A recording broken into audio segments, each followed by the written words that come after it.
Čaute, ja som Torpedo a vítam vás v ďalšom videa. Dnešné video bude 3 veci, na ktorých som závislý. Môžeme ísť na to.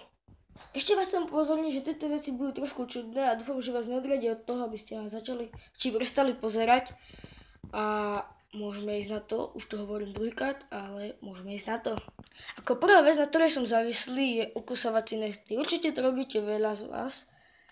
Ale ja to robím napríklad aj teraz a viem, že to robia feťáci, ale proste, keď mám veľký necht, tak čo mám robiť? Veď nemám pri sebe nožničky, tak si to okusnem, i keď to viem, že vyzerá potom blbo, ale nemám veľké nechty ako nejaké dievča. OK, druhá vec, na ktorej som závislý, je stále si zlupovať nejaké chrasty. Robíte to určite aj vy, ale ja keď si zlupem chrastu, tak minimálne mi tak tečie krv dlho, ako keď spí jeden medveď. To bolo asi zlé prirovnanie, ale nevadí.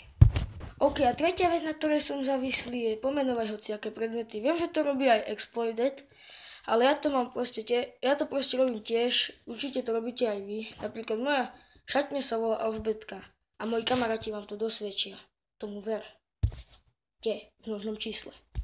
A napríklad moja lampa sa volá Petra, napríklad stolička sa volá Iveta a ešte veľa predmetí som pomenoval, ale to už nebudem hovoriť, lebo to sme tu boli do noci. OK, ja sa s vami lúčim, čaute. A nezabudnite dať like, a keď nie, ja si vás nájdem.